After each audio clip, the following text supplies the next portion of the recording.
Good day, Madam Chair, distinguished colleagues, at to the resource persons present in this hearing. Ang pangunahing tanong ko po sa hearing na ito, paano at bakit tayo umabot sa ganitong sitwasyon? Meron naman tayong umiiral na hustisya sa bansa, meron naman tayong sariling mga batas at korte. Bakit pinayagan po ng gobyerno na nakipin po ang isang Pilipino sa sarili nating bayan? Sabi nga ng mga nakakarami, too late the hero. Kaya kung anuman ang lumabas sa hearing na ito, si dating Pangulong Duterte ay ngayon nasa The Hague na po, Netherlands na po. Ano bang pwede pang magawa? I respect the initiative of this committee to hold the Senate inquiry. Bagamat nirespeto natin ang pagdinig na ito, sinasabi ko rin po ang aking mga hinanakit na parang too late na po. Walang problema sa akin mag-hearing kahit araw-araw po. Pero tanong, may babalik niyo pa ba si Tatay Digong? Yan ang tinatawag ko na too late the hero na po. Useless lahat ng hearing na ito kung hindi na po may babalik si Tatay Digong. Kung kaya, pakiusap ko lang, kung kaya niyo po siyang dalahin doon, in less than 1 day, sa loob po ng 13 na oras, dapat kaya niyo rin po siyang ibalik dito sa lalong madaling panahon. Dahil nangungulila po ang Pilipino at hindi kayang tanggapin ang nangyari sa kanya. Bilang isang mambabatas, nandun ako sa NAIA nung lumapag ang eroplanong sinasakyan ni dating Pangulong Duterte. Hindi po ako pinayagang makapasok. Kasama ko po ang kanyang mga doktor dahil may scheduled medical check-up po siya sa March 12. You may check the records po. Importante, masiguro ang kanyang kalusugan dahil 80 years old na po ang dating Pangulo. Pero mukhang hindi ito naisaalang-alang po ng otoridad dahil hindi siya pinayagan na mapunta sa ospital. Hindi nadala ang kanyang mga medisina. Alam niyo po, ako ang nagpapadala ng medisina niya sa bahay niya. Linggo-linggo po yan. Dahil yan po ang pinangako ko sa kanya noon. Bagamat hindi na po siya nakikialam sa akin sa politika. Pero sa kanyang medical, ay yan ang pinangako ko sa kanya. Na hindi ko siya pababayaan habang buhay. 27 po ang kanyang gamot. Sana po ay maibigay rin ang kinakailangang gamot at medical attention sa kanya habang nasa ibang bansa. Dahil karapatan naman po ito ng bawat tao. Constitutional right po natin yan. Sanay po siya na merong nurse, sanay po siya na may doktor na nag-aasikaso sa kanya. Naikwento nga sa akin ni Atty. Mejaldea na nung unang bumisita siya sa detention cell, ay nakapaa siya dahil hindi po na naipasok ang kanyang mga gamit. Alam niyo, hirap na nga siya mag-medyas. Hindi na niya kayang mag-medyas mag-isa. At ngayon, it took Atty. Mejaldea several days bago maipasok yung mga kagamitan na kailangan ni Tatay Digong. Mahirap talaga ang kanyang sitwasyon ngayon na nakadetain. Sa unang pagharap ni dating Pangulong Duterte sa ICC, napansin natin iba po ang kanyang pananalita. Marahil ito ang estado ng kanyang kalusugan. Sa totoo lang po, several times na po naobserbahan ko yan noon. Yung kanyang pananalita, ganun yan. Pag hindi po naibibigay sa kanya yung saktong medisina na dapat niyang inumin. Marami na pong karamdaman si Tatay Digong. Sino ba namang 80 years old na walang gamot na iniinom at walang karamdaman? Yun po ang aking kinakatakot sa ngayon, ang kanyang kalusugan at ang kanyang kaligtasan. Kaya hindi ko po maintindihan bakit hindi pinayagan ng mga pulis ang doktor na makita siya. Okay na po ako, hindi niyo po ako pinapasok. Ilang beses po akong nakiusap. Pwede ba akong pumasok, sumunod? Pinababa nga ako sa sasakyan eh. Hindi po ako pinapasok doon sa Villamor Air Base. Pero nakiusap po ako na unahin na lang po yung doktor niya at yung ambulansya. Lahat naman may constitutional right to seek medical attention when needed. Lahat ng Pilipino, dating presidente man o normal na mamamayan, Lahat ay may karapatan na masiguro ang kalusugan at kaligtasan. Nakakalungkot na isang bagay na ating ipinaglaban para sa Pilipino, hindi maibibigay po sa dating Pangulo na minamahal ng marami. Ganyan ba po ang dapat na trato sa taong minahal ang bayan at minahal din ng taong bayan? Madam Chair, mataas po ang aking respeto sa kapulisan. Lalo na po sa mga babae, mataas po ang aking respeto sa kanila. Nung nakaraang administrasyon, nanumbalik ang respeto ng ating mga kababayan sa kapulisan. Taas noo po ang ating kapulisan, ang ating mga sundalo. As its highest ang respeto sa PNP. Inuna namin ang pagtaas ng sahod ng uniform personnel dahil alam namin kung ano ang sakripisyo ninyo para sa bayan. Ako mismo bilang SAP noon, ako po nangulit noon na may sakatuparan po ito dahil minahal namin ang kapulisan. Ngunit nakakalungkot, Madam Chair, na noong nandun ako sa NAIA, nakikita niyo naman po sa video, nagtanong lang po ako sa PNP spokesperson kung saan kami dapat pumunta.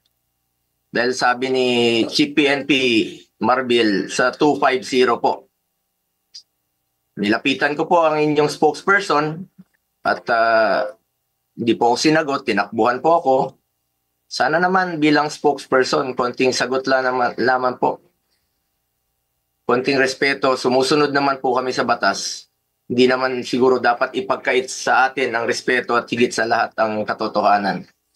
Sa totoo lamang po, ilang beses na po nagsinungaling si now Brigadier General Jean Pardo. Sana po, ma'am, bilang spokesperson, totoo lang po ang sabihin mo, alang-alang sa bayan. Your duty is to be loyal to our flag and to our country. Minahal namin kayo ni dating Pangulong Duterte. Sana, konting respeto lamang po. Kung nagawa nyo yan sa akin, magsinungaling, mas nagagawa nyo po yan sa ibang tao. Respeto lamang sana. Gaya ng pagrespeto at pagmamahal namin sa uniform personnel. Pangalawang beses na po ito na hindi ka sumagot ng totoo. Sa interview mo, sinabi mo nagpupunas lang ng pawis ang ilang pulis na nakuna ng video na umiiyak habang inaaresto si Pangulong Duterte. Mapigilan mo bang umiyak? Nasasaktan po yan. Doon lamang po tayo sa katotohanan at piliin nyo lang laging magsabi ng totoo alang-alang sa bayan. We must always entrust our loyalty to the Filipinos, to our flag, and to our country. Di naman po parating sinasabi ni dating Pangulong Duterte sa inyo. Just be loyal to our country and to our flag. Last, gusto nating malaman kung may nalabag ba na proseso ang pamahalaan, nabigyan ba po ng due process ang Pangulo dahil kung seryoso tayo sa pagbibigay ng hustisya, unang konsiderasyon dapat ang karapatang pantao at ang pagsunod sa due process. Sa totoo lamang po, hindi na po tatakbo si Tatay Digong sa inyo. Di na niya kayang tumakas. At alam niyo po yun. Di na niya kaya kayong takbuhan. Dahil hirap na nga siya maglakad, nagsusungkod na nga lang po siya. Imbis na umunlad, bigla tayong umurong. OFWs, pinapauwi natin. Noon, ginagawa natin ang paraan. In fact, si dating Pangulong Duterte, sumusulat yan sa mga king o sa leader ng ibang bansa para makauwi. And even nagre-raise tayo ng blood money para makauwi lang yung mga kababayan natin. Pero bakit baliktad niya yan? Bakit isinuko po ang sarili nating lahi? Hindi ko lubusang matanggap na siya ay nililiti sa ibang bansa gayong siya ay isang Pilipino. Samantalang mayroon naman tayong maayos na judicial system sa ating bansa na nirerespeto. Kasarinlan yan bilang isang bansa. May sarili tayong batas, may sarili tayong proseso, may sarili tayong korte at may kakayahan tayong panagutin ang sinumang nagkakasala sa ating bayan. Madam Chair, this is now a matter of principle, justice, and humanity. Hindi ba't may sarili tayong sistema ng hustisya? Kapag may Pilipinong nagkasala, dapat tayo po ang husga. We must protect our citizens and we must stand as one. Dagdag pa dito, Madam Chair, Mula noon hanggang ngayon, naninindigan naman po si Solicitor General Minardo Guevara na walang jurisdiction ng ICC sa ating bansa. Kung consistent po ang gobyerno sa posisyon na ito na hindi kilalanin ang jurisdiction ng International Criminal Court, bakit hinayaan po nitong ma-implement ng warrant of arrest ang Interpol mula sa isang korte na hindi naman natin kinikilala? Kung wala naman talagang jurisdiction at may warrant of arrest ang Interpol o ICC, sana binigyan muna ng pagkakataon ng gobyerno through the proper authority like judicial court na i-verify o suriin ang validity ng arrest sa warrant. Ang issue na ito ay hindi lamang para kay Pangulong Duterte. Ito ay mahalagang usapin sa soberanya ng Pilipinas ang nakataya dito. Alang-alang sa ating mga bayaning nagbuwis ng buhay upang makamit lang ang ating kalayaan. Alang-alang sa ating ngayon na patuloy na inaalagaan ang ating soberanya upang ang ating mga anak at mga anak ng ating mga anak ay mamumuhay ng isang bansa na malaya at nirerespeto ng ibang bansa. Ang bawat Pilipino, mataas o mababa man ang katayuan sa buhay, dapat may gobyernong masasandalan na hindi siya pababayaan. Former president man o hindi, karapatan yan, lalo na po pagdating sa kanyang kalusugan, kaligtasan at buhay. Sa huli, bagamat andon si Tatay Digong na buong tapang na hinaharap ang kasong isinampa sa kanya, tulad ng kanyang paulit-ulit na ipinangako, napakasakit po sa dibdib na pagkatapos niya isakripisyo ang kanyang sarili para sa kinabukasan ng ating mga anak at ng bawat Pilipino, ni isang Pilipino ay hindi huhusga sa kanya. Imbis na ibigay sa Pilipino ang paghusga sa mga ginawa ni dating Pangulong Duterte na paglaban sa droga at kriminalidad, sadly, hindi po ganun ang nangyari. Sabi ko nga, para sa akin, Pilipino po ang dapat humusga sa totoong sitwasyon sa bansa. Kung mas nakakalakad na po ba ang ating mga anak noong panahon niya, hindi po nasasaktan, hindi nababastos. Kayo po ang humusga. Pilipino po ang dapat humusga. Minahal tayo ni Tatay Digong. Ginawa niya po ang lahat para sa bayan. Tanda na po siya. Ayaw na nga niyang tumakbong presidente.